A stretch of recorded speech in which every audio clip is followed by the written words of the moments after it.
Today, I want to discuss what is the difference between gender in the music industry. The points I want to focus on is performers, songwriters, producers, the Grammys, music journalism, and females in music leadership, with kind of a historical backdrop focusing on the female conductor.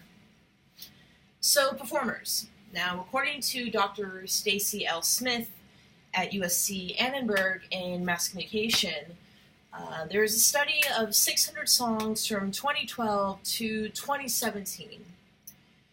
22.4% of these songs, the performers, were women.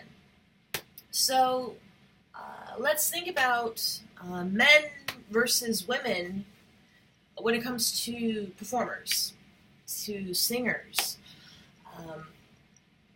Examining as such, we see these kind of reinforced gender stereotypes and double standards. Let's think about music videos. Camera angles on the female body. She's objectified through tight angles of her lips, breast, legs, buttocks. We also see this in printed media with Rolling Stone's issue saying current women on top of the music industry. Obviously there is a sexual connotation of woman on top. We don't see this with men. There's the minimalization. And we see that even so, for example, in 1995, an ITV documentary, which is British, it featured musicians of Britain. Now, Scottish singer Annie Lennox was the only female musician featured, but she was not interviewed, and her music was played at the end. So we have this minimalization and this objectification, which thus the media is portraying female musicians as subpar. But at the same point, there's still that double standard of sex. Let's take a look at Madonna versus Prince in the 80s. Prince in the 80s had Purple Rain, Little Red Corvette, Walking Sex, and was seen as a sex symbol. Literally, he was seen as a symbol. And he was lauded and praised for his prowess. Versus Madonna, who was seen as, in the early 80s, as cute, and during the late 80s, wrote books like Erotica. After her divorce from Sean Penn, was seen as a harlot, a devil, even a bad feminist, because even though she was objectified and seen as a sex object, because she owned her sexuality, she was seen as a slut. Now, moving on towards songwriters, let's go back to that same 600 songs from 2012 to 2017. 12.3% of songwriters in that time frame were female. And if we examine that even further, let's take a look at 6 different songwriters. 3 male, 3 female. Max Martin, who wrote songs for NSYNC, the Backstreet Boys, in that same 6-year period wrote 36 hits. Drake wrote 25. Benny Blanco wrote 22. These are hit songs from the Billboard 200. Versus Nicki Minaj, 15, Rihanna, 13, and Taylor Swift, 11. So we have the performer who sings, the songwriter who writes these lyrics, but what about the producer, the one who's essentially responsible for the sound?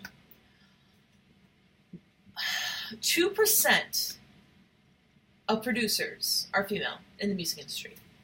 2. Roughly that is a 49-to-1 ratio. and this is from 2012 to 2018, there were absolutely no female producers nominated for the Grammy of Producer of the Year. And we see this gender imbalance when it comes to the Grammys. Again, that same 6-year period, 9.3% of women were nominated for a Grammy. The majority of female performers that were nominated, the category was Best New Artist at 36.8%. And 21.3% were Album of the Year, 7.1% was Record of the Year. For 2018, the only female that was nominated for Album of the Year was Lorde. So, what goes into this minimalization of women? One could maybe see this has perhaps a religious background of kind of a Catherine Lutheran origin, due to the fact that women in early operas were not allowed to perform, not allowed to conduct, not allowed to write, that music was seen as a man's job. We see, obviously, things have improved. A trade point, a cornerstone, was, for example, composer Giuseppe Verdi wrote his Requiem in the 19th century, and the quartet was for 2 men and 2 women. A Requiem being a Catholic mass, women were still not allowed to perform. He had to write a letter to Pope Pius begging for his female choristers and his female soloists to perform and to debut. They came to an agreement that the women had to be veiled, essentially covered up. So we see kind of that parallel. And then we have, even so, women conductors. Even in modern times, 425 pro orchestras are in the world. There's only 27 female conductors. Roughly that's 7%. And even now, in 2018, there are no female music directors. Male-dominated. So when we look at these pivotal moments in history, what do we have? We have the journalist. But even then, it's still very male-dominated. If we look at British magazine Melody Maker and New Musical Express, there's roughly a 2-to-1 ratio of male to female journalists. And the females that are given assignments, they are less critical. They're less important. They're essentially reviewing reader demos. Basically, a press assumes that music, and in this case rock music, that the fans are male. And that the female fans, and they even say, are basically women, girls who are tagging along with their boyfriends at concerts or trying to impress them, which shows, again, that there's the assumption that women are not really in music, and there's also kind of that heteronormative backdrop. So, what is the difference between gender in the music industry? There's minimalization, and there is an objectification that we see with an application of double standards, even to the point of music and parenthood, and this is, of course, through any occupation, is how can a woman balance motherhood and work? The same questions are asked in the music industry. How can a woman balance motherhood and musicianship? Even though Kurt Cobain, strangely enough, was lauded for being a family man.